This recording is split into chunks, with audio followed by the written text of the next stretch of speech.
आणि आता महत्त्वाची बातमी आपण पाहूया। मंत्रिमंडळामध्ये स्थान मिळवण्यासाठी नेत्यांची लॉबिंग सुरू। हसन मुश्रीफ, प्रकाश सोळंकी यांनी अजित पवारांची भेट घेतली।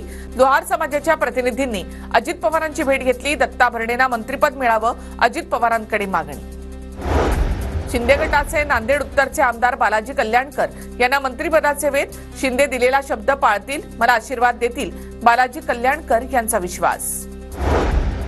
शिराळ्याचे माजी आमदार मानसिंग नाईक आणि श्रीगोंद्यातील राहुल जगताप यांनी अजित पवारांची भेट घेतली। राहुल जगताप मंत्रिमंडळ विस्तारानंतर अजित पवार गटामध्ये प्रवेश करणार अशी सूत्रांची माहिती। पुण्याच्या भोरचे दादा गटाचे नवनिर्वाचित आमदार शंकर मांडेकर यांनी भिडे गुरुजींची भेट घेतली। विजयी झाल्याबद्दल संभाजी भिडेंकडून मांडेकरांचं अभिनंदन करत सत्कार। अजित पवार शरद पवार गटासह ठाकरे गटाला धक्का देणार। पवार गटातील राहुल जगताप मंत्रिमंडळ विस्तारानंतर अजित पवार गटात प्रवेश करणार, सूत्रांची माहिती। तर ठाकरे गटाचे अपूर्व हिरे दादा गटाच्या वाटेवर। विधानसभेच्या निकालानंतर रत्नागिरीमध्ये ठाकरे गटामध्ये धुसफूस। दक्षिण रत्नागिरी जिल्हा प्रमुख विलास साळकेंना पदावरून हटवण्याचा ठराव। जिल्हा प्रमुखांची निवडणूक काळातील भूमिका संशयास्पद असल्याचा आरोप।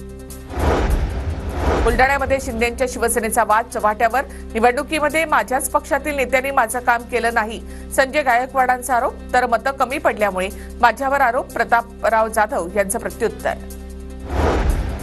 भाजप ईव्हीएमच्या विरोधामध्ये ईव्हीएमच्या सोबत छेडछाड करून जिंकलं। महाराष्ट्र जिंकला तरी मोदींच्या चेहऱ्यावर आनंद दिसत नाही, प्रणिती शिंदे यांचा भाजपवर निशाणा। कल्याणमध्ये 2 माजी आमदारांचा फेर मतमोजणीसाठी अर्ज। मनसेचे राजू पाटील तर ठाकरे गटाच्या सुभाष भोईरांकडून फेर मतमोजणीसाठी अर्ज।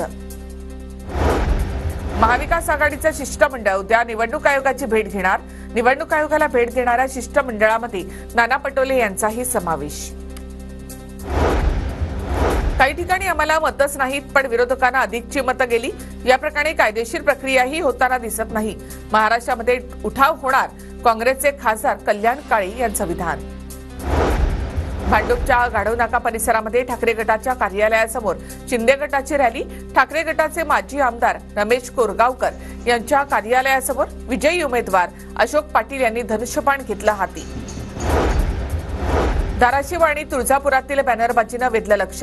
आमदार कैलास पाटलांसह अभिजित पाटीलही माढ्यातून विजयी। काम दमदार, मामा भातचे आमदार, बॅनरवर आशय।